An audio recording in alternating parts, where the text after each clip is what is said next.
good, Sim Champions Nation, Sim Nation, 2K Nation? This is the co-commissioner of the Champions Basketball Association, Quasi, joined by Take Notes. Notes, say what up. How's it going, everyone? All right, tonight we just wanted to put together a little podcast for everybody to fully understand what the CBA is, what our vision for the league is as a whole, not just from a gameplay standpoint, and just kind of give like our little synopsis of the league rather than making a long post. I figure this is a better way for people to grasp everything that we want to accomplish this year. So getting into this, we've got the term that's thrown around of sim basketball. There's leagues all over the place playing sim basketball that we have seen across Xbox and PlayStation.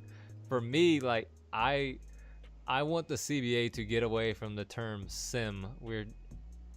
It means one and the same pretty much, but we're trying to be a realistic league, and a lot of the things you see from sim leagues is running sets, which is great, but it becomes overkill where people are expected to run a set 80-90% of the time. People try and put a number on it, and it just creates like a cluttered, slowed down, ugly game that doesn't even resemble basketball and looks more like a low tier college game, or like I've always said, it looks like a classic 58-48 Northwestern game, and I don't really mess with that play style, to be honest. Yeah, people like to label sim and go, oh, you can't score over 70% of your points in the paint, 60%, whatever the number is. But they don't take into account the game flow, if the defense is uptight on everyone, uptight everywhere, fast break points, second chance points, all that good stuff. So that kind of gets lost when people try and play the percentages and put a hard cap on those. And then offensively wise, last year we were a sim league. We tried to emphasize running sets, and people would run them almost every time down, but the gameplay just got so stagnant, and you're shooting a lot of bad shots with 2-3 seconds on the shot clock because sometimes these plays take so long to develop. Right. So we just need to try and find that fine line between running some plays every now and then, 20-30% of the time, just to put like a little estimate on there, and then having those transition shots like you just saw Steph Curry there just pull up in transition 3 and get those type of shots in our games. Right, there's those moments like when I would be playing as Oklahoma City Thunder, playing against somebody I don't necessarily know in a sim situation, a sim league, and I would just never attack the rim with him, or attack in like a 1-on-2 transition situation, just like you see him do in real life, because you're worried about people saying, oh, you're cheese. But in reality, you're playing sim, you're replicating real life, playing as that player would play in real life. And that's what we would like to get to. Obviously, we're still going to have rules. You're not going to be... there's cheesing the paint, and then there's just people being terrible at defense. Like you were saying, putting a cap on the number. If somebody's on-ball defense is trash, am I supposed to drive and kick it to people who who are still being guarded just so I don't score in the paint and get past a certain number? It's kind of an annoyance to me that people want to put numbers on things instead of playing basketball and showcasing stick skill and rosters. Yeah, exactly. Like if you have certain teams, especially like the Memphis Grizzlies or New Orleans Pelicans, Milwaukee Bucks, teams like that, they're not built with these warrior type, everyone can shoot 3-point shots on their team. So you're going to have to get in the paint. You're going to have to shoot mid-range jumpers. And then that's the strength of your game. So you're obviously going to use it. You shouldn't be forced to settle for shots from the outside when your team's not built like that. So that's what we're trying to get away from with all these hard caps on amount of threes you can take, amount of points in the paint you can take. Just take what the defense gives you as long as you aren't abusing the computer. So for the league, we're definitely going to experiment with a slider set again. But most people, not everybody, but most people struggle with shooting the ball in general. We'll try and make, wide open shots more of a chance of success, but it still should be dependent on user timing, but also the player that it is. Obviously, you don't want to see Steph Curry going 2 for 26 on wide open threes the whole game. Even if you're terrible with your shot timing, you should still be cashing out a handful of wide open threes because it's Steph Curry and he's a 99. But from a settings standpoint, we'll go with the sliders. Like I was saying, we'll experiment with them. We'll experiment with the difference between Hall of Fame and what is it, Superstar, the tier below it. Yeah, I would say don't get hung up on if it's Superstar Hall of Fame, because that label's not really going to be how the game plays based off the sliders. So Exactly. the computer just plays more honest and fair on Superstar than Hall of Fame. Then maybe we'll have Hall of Fame and jack up the slider some, or if we go on Hall of Fame and decrease slider some. Just kind of depends on what the sliders make the computer do and how they affect those open jump shots that we were talking about. And we'll start out with the intent being running multiple 58-game seasons with 2 or 3 month windows opened up at a time, and 10-minute quarters. And we'll go from there. If some people want to do 26 games or whatever to get multiple seasons in, which is cool. I like the concept of getting multiple seasons in, but being that it's basketball, I just feel like cutting the season that short just ruins some of the immersion of it being a basketball season. Yeah, games. I definitely think 26 is way too short, and especially if we're going to be doing our own, like last year, our own free agency and all that work. We're going to need some time in between seasons to get that all done. And if we go 26 games, you're going to have all these fake players in a couple seasons, and that's just not going to look as good. And the players don't look as good, no matter who we have in there creating players. Playoffs, we're still going to stick to all series being 5 games. Try and shorten it up a little bit more in line with the 58-game season rather than doing best of 7s. Yeah, and then if we see the lag time in between regular season and playoffs, if it lasts a while, maybe we can get started on the free agency a little bit, the drafting, all that, to try and give us a jump start into season 2 if there's not much downtime for those teams that don't make the playoffs. And running through the old rule book from last year, I'll just go through some of the bullet points. Most of them should still stay the same. You may not turbo the ball up the floor or run coast to coast off of a made shot. We're going to keep that intact. You shouldn't, unless there's, the clock is running down in the court, there's 8 seconds on the clock or whatever, of course, but use your head. You don't see a player just sprinting as hard as he can in a 4-2 game off of a made bucket. It just looks ugly too from a gameplay standpoint. Like we were talking about, taking the ugliness out of the game that we get from the super hardcore sim gameplay that people want to do. Utilizing ISO motion dribble moves, of course. Don't just turbo by defenders. Don't just straight line sprint everywhere all over the court. One of the big things that I have, this is kind of getting off track of this list, is post game. If you don't have post game and you have a good post player or a halfway decent bench guy like a Maurice Spates or something, I don't have post game is not an excuse for pressing YY or quick spinning every time you get the ball in the post. There's a practice arena for that. There's no reason why you can't have a post fade, jump hooks, shimmy shake fades, up fakes, up and unders, an assortment of moves rather than just resorting to a quick spin off to get a dunk or a layup wide open in the paint every time.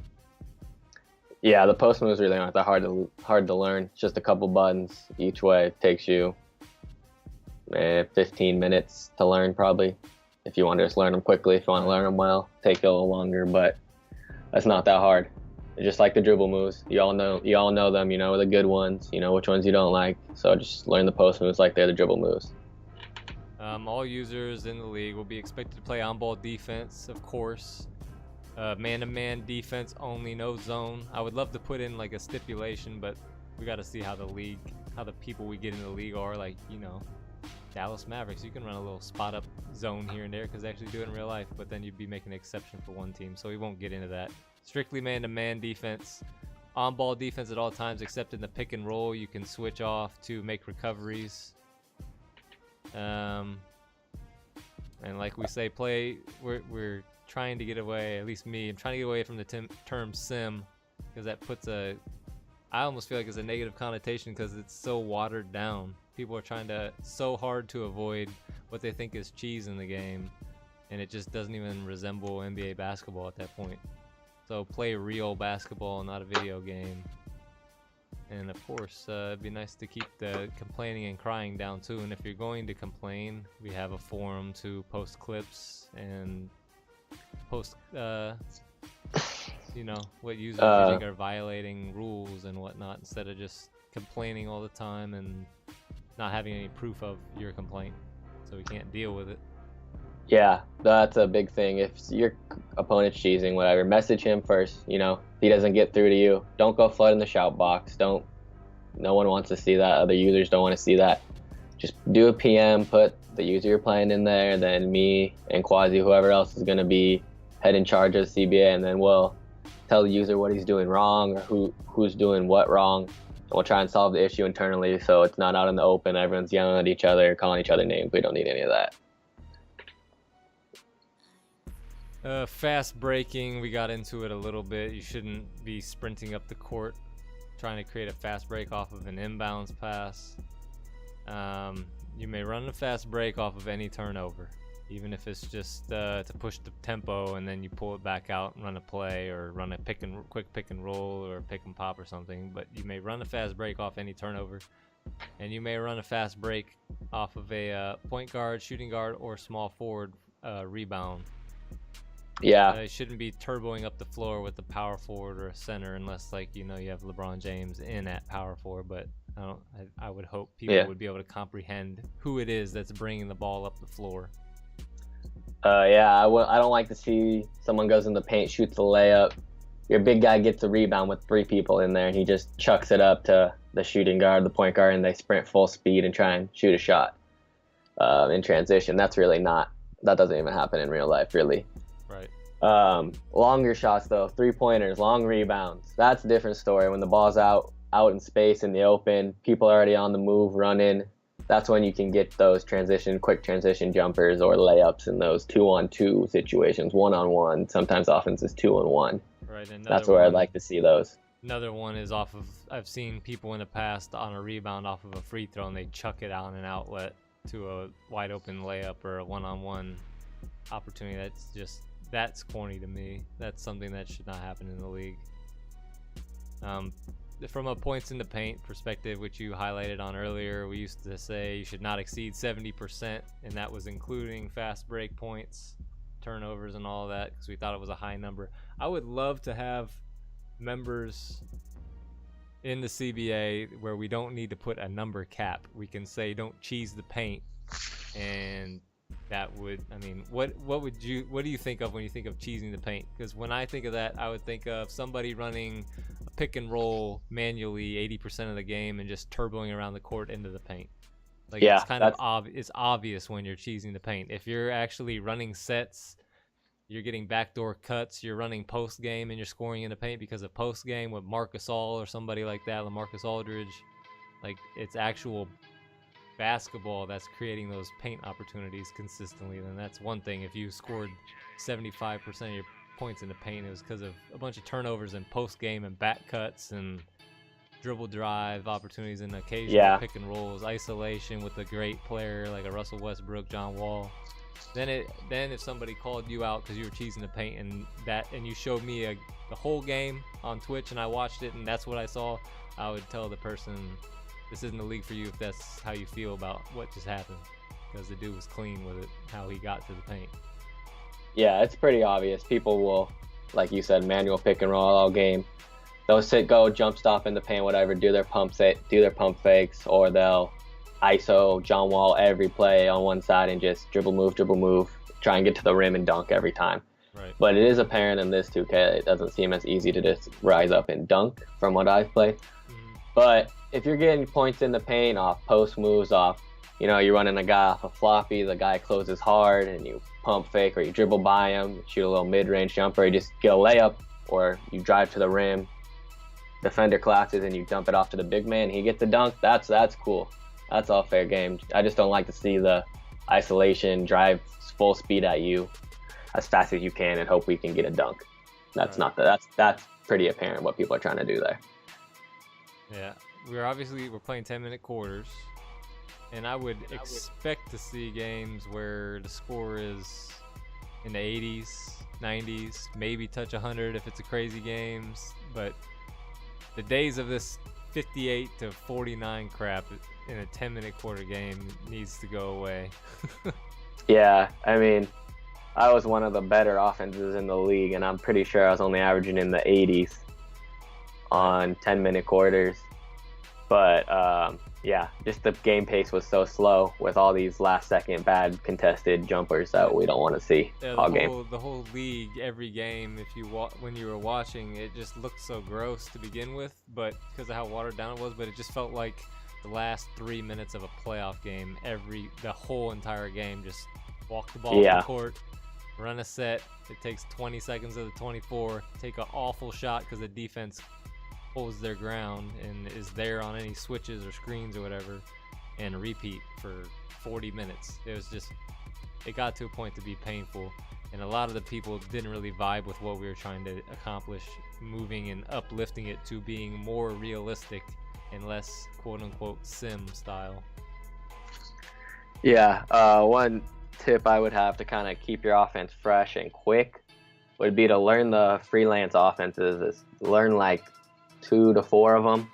That way you can do one, every half, switch them up. Or if you had 4, you can kind of spread them out across the quarters, see which one's working, and then you can flow quick into some quick, easy shots that way. Don't try and run 30 different set plays, because that just takes a lot of time to run those plays, and you'll end up running the same 7 plays all year. Let's see some of the notes that you had. I want to go over some of them. Such as playing players out of position. Okay. I would think for this league, with our expectations, it would go without saying that, I don't even know how. Yeah. Lonzo Ball playing small forward, like stupid things like that. Yeah, LeBron playing point guard. Don't physically put him at the point guard. It's built in the game. He brings up the ball from the small forward position. Same with Kevin Durant. Same with Giannis. They don't have to necessarily be the point guard, because it just doesn't look good for the team. I mean, I don't know. Giannis is a tough one, but LeBron especially, don't put him at the physical point guard position. You end up with Kyrie Irving guarding LeBron because of the game, unless you adjust your cross matchups. Yeah. So don't try and abuse the AI that way. Put dudes in weird spots. Don't switch your shoot. I saw people switching their shooting guards and point guards just to mess with matchups. So we had like Bradley Beal at the 1 and John Wall at the 2. That's just stupid. We don't need that.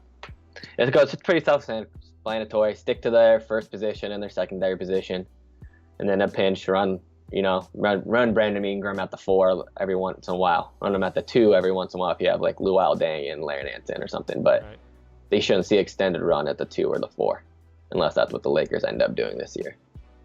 One of the notes that you have, which we already touched on, was pick and roll offense and staying away. Obviously, you can run manual pick and roll, like it's late game situation. You see it all the time. Isolate, clear it out, run a high pick and roll. But should never be your first option. Right. During the course of the game, you shouldn't be running. If you want to run a lot of pick and roll, you want to be a pick and roll offense. You want to be a last year Houston Rockets type of team. You shouldn't be just running manual pick and roll with the isolation and hold down LB or whatever it is for the manual pick and roll. You should be finding ways to utilize pick and roll through an offense, through sets. There's plenty of sets with some ball movement into a pick and roll, and it looks a lot better. It's the same concept, but it actually looks like basketball instead of 2K ranked ball. Yeah, there's a whole playbook for you to use. You can make your own playbook, custom playbook, whatever you want to call it. There's hundreds of pick and roll plays. There's offenses that are freelance offenses that are centered around pick and roll, side pick and rolls, and top of the key pick and rolls. So just find out which one you like, play around with them in practice mode, get used to them. Manual pick and roll, honestly, it shouldn't ever be your first part of your play, unless it's like you're trying to drag a pick and roll out of transition, or it's late, your play breaks down, and then you're kind of isolating and then running pick and roll. But it should never be your first option. I'd like to see more quick hitter offense when it's available, which we've kind of hit on a little bit. Some semi-transition. Yeah, I haven't played around with the transition like freelance offenses. I don't know if they have many like quick down screens for the shooting guard to come up for a mid-range jumper or three. So I'll have to test those out and see. I'm sure they do. They did last year. But yeah, don't be afraid to take a quick like pull-up mid-range jumper in the right flow of the game. And that's for sure. Another one that has been an issue for me in the past is when you are playing on-ball defense, you should play like you are looking at the defender. You cannot see what's behind you, like you're actually inside seeing from the eye view of the defender. You shouldn't be running away because you see the play developing and running away into the passing lane and jamming X to try and steal the pass. You should be sticking to your assignment. I understand that the screen is open and you can see that you could go over there and switch and help, but realistically your player with his back turned is not going to see all of that. Also, realistically, once the player took 1.5 to 2 steps to go help on that screen that he quote unquote saw, the guy with the ball is just going to dribble straight down the paint and go dunk it. Right. But it's hard to do that in 2K. But I mean, you can, but it's just stay in front of your guy. Don't leave. If Chris Paul's at the top of the key and James Harden's coming off a down screen and he's going to be open, you don't go run to James Harden with Patrick Beverley that's guarding him. Keep Patrick Beverley in front of Chris Paul, and then make the shooting guard come catch up to James Harden, or make your big have the hedge on the screen and try and slow him down. I mean, you can't stop everything. That's not how basketball works. There's always something open. Right. That's why teams score 100 points every game. Yeah, it's the NBA. There's always a mismatch. There's always a way to score. Some things I haven't really had a chance to get into. We haven't had a chance to get into with online associations would be defense assist strength. I don't know if that saves. We used to say set it to 0 in your controller settings every game. I don't know if it's something that resets or not.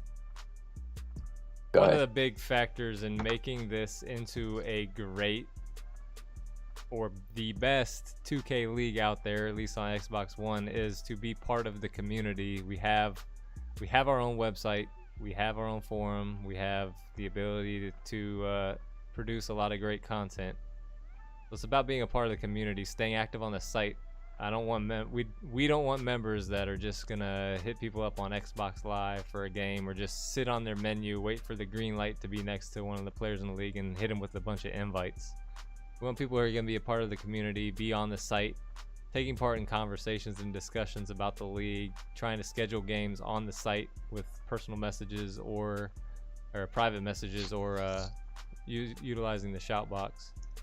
And yeah, with the league, like, we can do some primetime game live streams with live commentary by some of us, not just the game. So we'd like to have like some featured primetime events like we do with the CFL with our Madden League. The other things that we can do, we can produce content with like a real life weekly power rankings, mock drafts, and we've got an article system. We can write little articles about different things happening in the league, different players' performances, teams' performances, good or bad, and whatnot. We can do a lot of creative things with the league. YouTube videos, like taking highlights from different games and putting together a weekly recap or whatnot. Award chases. Yeah. First team All NBA or All CBA.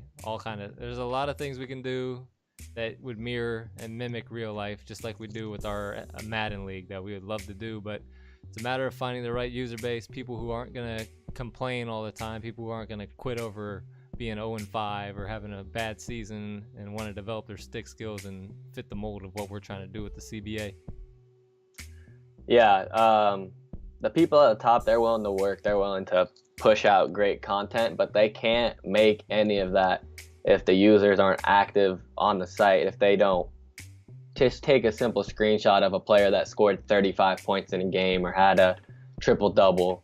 And if you don't stream, if no one streams, we can't get any highlights. But if you stream, clip some cool highlights for us, even just if you're not streaming, just Xbox record that, get some good highlights, post them on the site in the forum, in a big thread that we'll have, then there will be some great content out there, and it'll just make the league a whole lot more interactive and better. And then scheduling games, that's another thing. A great way, Xbox messaging is probably the worst, is what I would say, or just straight sending someone an invite without saying anything. Go in the shout box. Hopefully we have the majority of the users active in the shout box. So, just you chatting, whatever, and you say, oh, hey, you free for a game? That's cool. That's a good way to schedule. Or if you need to play a specific player or team, go to the private messaging and private message them, say, hey, when are you available to play? This is when I'm available. Then you can set up an actual scheduled game time and get those players that you maybe not have the perfect matching availability with to get all your games knocked out. All right, y'all. That's all we've got for this little introductory podcast for CBA for 2K18. Oh shit, my bad. I didn't realize you were. I don't have much else to say other than let's get this league filled up. We'll start taking signups immediately in the sign-up thread that this podcast is posted in. Just reply with your gamer tag and your information that is requested, and we'll go through a team selection process a little later on. The league, we're targeting to start up mid-October. I think I was thinking the 3rd, like the 19th or 20th, we would have a tip-off game. And it appears that 2K, once again, does not have sound when you stream on Twitch or Mixer through the Xbox One. So hopefully the person, it might even be myself, that is playing in that opener game will have an Elgato or something to stream with, so you can get that game sound. Otherwise, it's very dull and makes any primetime game kind of unenjoyable to commentate or watch with no game sound as Thompson splashes. Yeah, that's all I was going to say was the team selection thing. Tom, not to worry about it. Yeah, that's it. All right, boys, we're out. Peace.